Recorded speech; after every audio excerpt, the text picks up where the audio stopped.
what is a robot? Can we redefine what a robot is?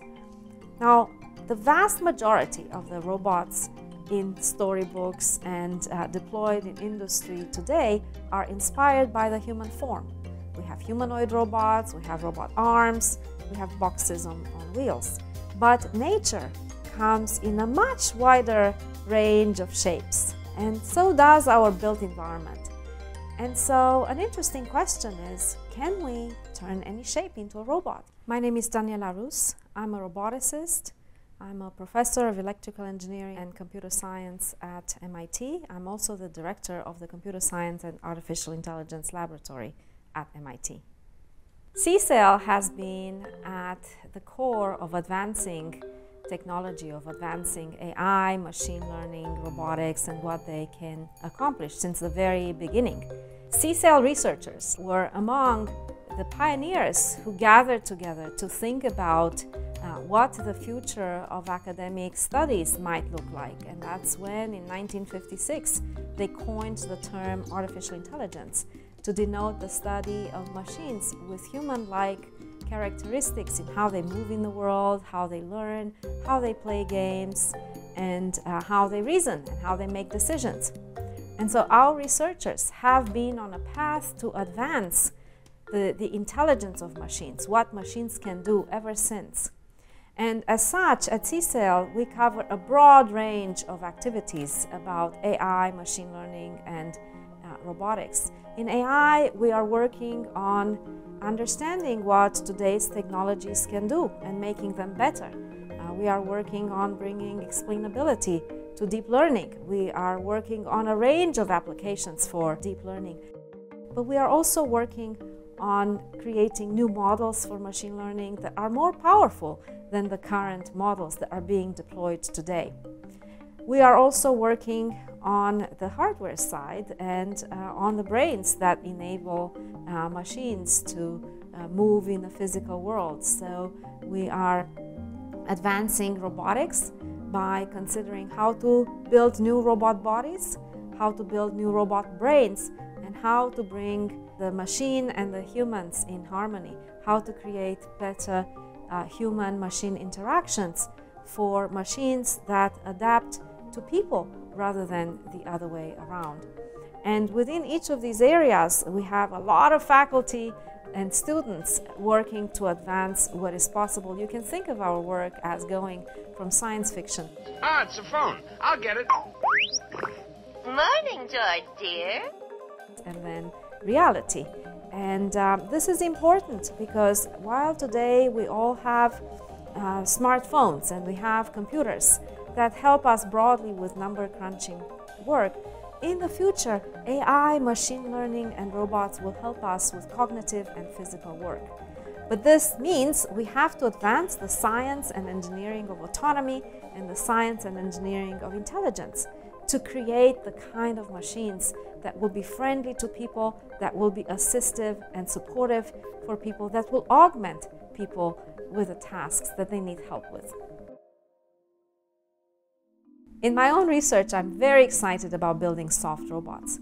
So soft robots are unique because they will usher in an era where machines and people will be able to work side by side. If you think about the current use of today's robots in industrial settings, well, we have these machines that are masterpieces of engineering that can do so much more than humans can.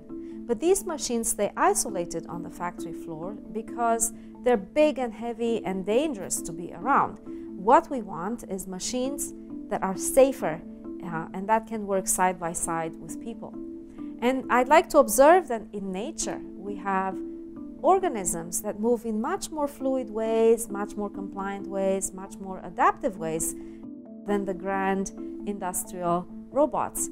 And so in my lab, we are working hard to bring this vision of a soft robot, of a robot that is made out of materials that are much more like skin than the industrial robots, that in turn would be more fluid, more compliant, easier and safer to be around. So we are trying to get our robots to be more capable. That means creating better brains for the robots. And part of that work involves figuring out new ways in which the robots learn. And to this end, we are working on a new class of machine learning algorithms that is inspired by what the biologists have discovered when they studied the brains of small creatures. So we have a new class of algorithms that are very powerful. And then we are also developing some task-specific applications. For instance, we have robots that will do your recycling, and we have robots that will do your grocery packing, and we have robots that will follow you like a guardian angel and support you with situation awareness as you move in the world. We have robots that swim, we have robots on the ground, we have robots in the air. We're looking at all kinds of machines that could come in to help with a wide range of tasks. And the third piece is thinking about how the machines can adapt to humans. For example, we're looking at whether it's possible to instrument the body of a person using muscle monitoring sensors, and from those signals, whether we could understand the intent of the human and then connect that to a machine who can come in to help the human, much like a colleague or a teammate would come to help you when you're trying to lift a heavy box and you're not making much progress. And so this is how we envision the future of machines, machines that adapt to people, machines that support people with a wide range of cognitive and physical tasks. I would like for us to get to the point where people see robots as very capable tools. People often ask me, when is my job going to disappear because of your work? And then people also ask me, when is my car going to be fully self-driving because of your work? And so what I tell you and what you should know is that neither scenario is here and will not be here for a long time. Of course, as a technologist, and in fact as a very optimistic technologist, I'm very much in the second group. I'm very much trying to believe in a world with machines that support us in a multitude of ways beyond what is possible today.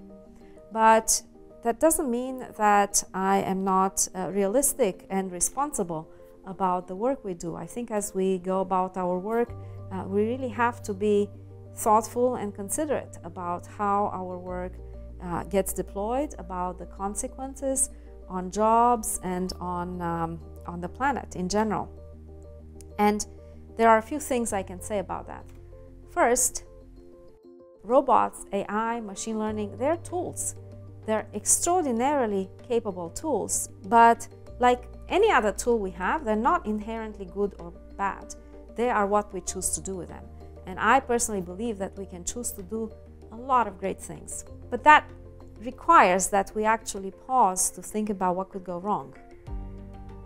And once we have those answers, to anticipate and put in place the guardrails that ensure that the use of technology is for the greater good. The third thing I want to emphasize is that when we talk about using AI, machine learning, and robots to help people in the workplace, we don't talk about automating professions. We talk about automating some tasks that we do in each of our professions. Because in any profession that you can imagine, people spend time applying expertise. We spend time engaging with stakeholders and communicating with others. We spend time managing. We spend time doing various data tasks. We spend time doing predictable physical work, and we spend time doing unpredictable physical work. The state of technology is such that today we can automate some of the data tasks and some of the physical work tasks, namely the predictable physical work tasks. But there is much more left that machines are not yet good for. The idea is that by offloading to machines the routine aspects of our work, we can give people more time to focus on what they enjoy doing, on what their expertise is. So that's the vision.